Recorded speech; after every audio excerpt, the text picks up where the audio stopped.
Hello, hello, everybody. Welcome back to On the Fringe. This is Dave, and I'm here with Gavin. Hey. And we have got another podcast for you guys. This week, we're going to be going back again to the Golden Triangle. So, Hmm. Cambodia, Laos, Myanmar, Northern Thailand. And we're going to be talking about organized crime, cybercrime, human trafficking in this region. And we're going to be talking about a recent arrest, I guess a group of arrests that the Chinese government has made. In the last week, the Chinese government sentenced the Ming family, there were 16 of them, to death. These guys were Burmese nationals who had set up an entire town in Myanmar. They were scamming people all over the world, primarily scamming a lot of Chinese, and they had earned over 1.3, $1.4 billion from doing this. So Hmm. these guys were a big, big, bad organization. We're going to be talking today more about China and China being heavily geopolitically and economically involved in this region. The sort of questions we're trying to address this week are one, why is the CCP going after Chinese citizens in a foreign country? Two, is this a real crackdown or is this just another show trial? And three, how massive are these scam farm operations if they keep popping up after being shut down? And the Ming operation was tens of thousands of people. It was not small scale. I think actually tens of thousands is probably conservative. There are hundreds of thousands of people working in these scam farms in Burma and Cambodia and Laos. Why are they still playing whack-a-mole? And when is this going to go away, if ever? Yeah, well, those are good questions. And this is a new type of crime. It's been going on for the last decade or so, Hmm. but you have problems in a lot of these countries. You have problems in China. I look at this and go, okay, Cambodia, Laos, and Myanmar are kind of a pressure valve for the CCP, where they can get a lot of their organized crime out of China and get them into other countries. And I think as long as they are not scamming Chinese people, then they don't Hmm. really care. It gets the monkey off their back. But when they do start going after Chinese people, and we did a podcast about this, about a Chinese actor who was scammed in Thailand, who was actually Yeah. kidnapped in Thailand and brought to Myanmar, then the Chinese government is going to have to step in and say, okay, we've got to do something about this because the people at home are unhappy and this is a bigger problem and they're making us look really bad that we can't even protect our own citizens. And it is an easy win for them if you essentially execute the figureheads of this organization. You prove you're serious. And it's also, as I'm saying this, I go, it's also kind of reminiscent of their policies towards legitimate businesses, where in the past, a definite way that the CCP has sort of instituted order over corporations in China has been by executing the leadership.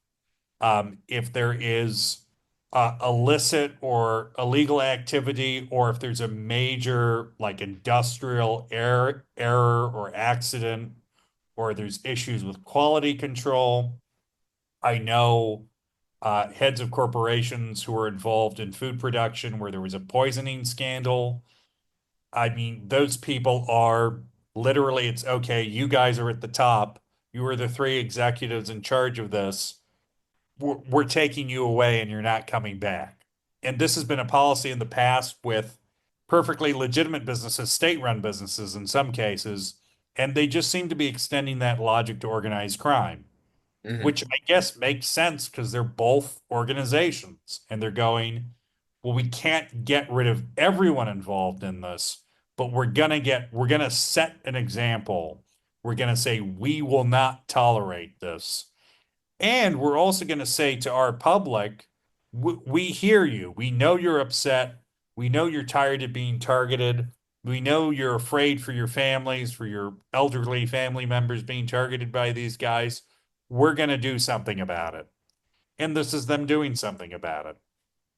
Yep. For them, it's an easy win, like Gavin was saying. And in the last year, year and a half, China's economy has been having problems. Their GDP is still growing. So in the last couple of months, their GDP was growing at about 5.2%.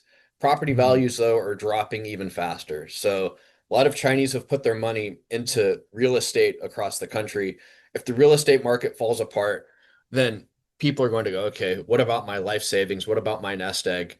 I've got to have some sort of trust because the Chinese government in the last 12 to 13 years has been propping up a lot of the real estate markets in China. The Chinese people are going, we've got to have something to trust the government with. So Mhm. potentially, if the Chinese government can get rid of organized crime and just show they're getting rid of organized crime, they're not going to obviously get rid of the whole entire thing. But if they can make a couple of examples, it will just kind of reaffirm the people in China's belief that, oh, yeah, the government is actually doing something. So, Gavin, let's talk about some of the main players and some of these groups that are involved in organized crime in the Golden Triangle. So obviously you have the large triad groups, the Chinese triads. You have people like Jiao Wei, Wang Kuokui. Um, I think in a lot of cases, people who got their start in gambling operations in southern China, usually in Macau or Hong Kong, and they branched out since. You have local officials, you have police, Ming Chang, uh, a sort of famous and relevant example, but basically people who are maybe in an unstable or chaotic environment and want to come out on top. And then at the bottom, you basically have all the people who've been trafficked into this region who are slaving away on scam farms. And I think the conservative number is 74,000, but I've heard numbers far in excess of that. But you also have to talk about state players in all of this. You have the Laotian and Cambodian governments. You have the junta in Myanmar. And a lot of these, one of the uncomfortable realities for China in dealing with this as an issue has been that their state allies, the Burmese junta, the Cambodian government, and the Laotian government, have been actively promoting scam farms as a source of income. So, Laos, for example, gave Zhao Wei basically a whole city to develop because he just shipped a ton of money into the country and they went, here you go. You want to develop this whole region, go on ahead. We don't care how you do it, where you're getting the money from, because you brought so much money in. It's fine, whatever you want to do. There have been similar developments. That's basically how the scam farms got started in Burma. And there are, I know in Cambodia, there are just parts of Sihanoukville that are just run by Chinese organized crime. And you wouldn't necessarily know it if you drove by, but they're just massive complexes of hotels and office buildings that are just being run to generate scams. And this is being done with active government participation. You know, I'm not going to go into it, but in Cambodia, there's basically a whole bank that just specializes in money laundering, and the guy who runs the bank happens to be the brother of the former prime minister. So you go, huh, okay, it seems like there probably is state involvement. In Laos, there's again, they gave Zhao Wei a whole city. There's government involvement. The Yeah. Chinese are now having to deal with the fact that, as you said, Dave, their policies in the past are kind of biting them in the butt because they were fine with these governments making money any way they wanted to when it wasn't affecting Chinese citizens. But it is. And I think they're increasingly aware that even if they do something like execute the entire Ming family, this is a feature, not a bug. This is something they're going to have to deal with in the future. Yeah, I mean they're just playing whack-a-mole at this Mm, point, and they're not going to be able to put this genie back in the bottle. no. This whole entire thing started, we kind of touched on it earlier. Earlier this year, there was a Chinese actor, Wang Xing. who Mm, was kidnapped in Thailand and he was taken over to Myanmar. So he was planning to make a movie in Thailand. He ended up getting taken to Myanmar, and the Chinese and the Thai police ended up rescuing this guy. And this kind of was a focal point for the Chinese government to step in and go, okay, we've actually got to deal with this problem here. Because yeah. this scam farms and primarily pig butchering scams have been going on for a long time, but this was a, I would say, mid to high profile actor in China. So when something like this hits the headlines and it goes all over the Chinese internet, then people in China are going, oh, this is really bad. We've got to do something about this. And people are coming Yeah. out and going, oh, I've been scammed. Oh, you've been scammed too. Wow, all of these other people have been scammed too. We've got to do something about stopping these scams. So the Mm, government goes, okay, we'll finally step up because this problem is getting bad enough for us to do something about. The government's not actually going to go out and try and solve the problem. They just want to make a show that, yeah, we're doing something to actively slow it down. So hmm. they ended up going in and rescuing this guy, and it was a big win for the Chinese government and a big win for the Thais as well. I mean, now it looks like they're stepping up, but Gavin, do you think this is actually going to last where there are going to be longer term efforts to stop these things? Or is this just kind of a one-off event where, yeah, we're going to step up and we're going to knock some of these out, and then a couple years down the line, there's going to be more of them popping up? It doesn't look like the start of a policy, no. I think it's still, as we've been talking about pretty much the whole time, it's very reactive. And I don't see any indications with this particular event that that it's changing into something that's less reactive and more proactive. I think there are reasons why a proactive approach would maybe be beneficial in the long term, but in the short term, it would create more problems than easy wins because it would probably involve some kind of direct intervention from the Chinese state in these countries, which is something they don't want to do. And they're aware that it would create problems for them that would not be easily solved. The nice thing about a reactive policy, as you mentioned, is there's nice publicity.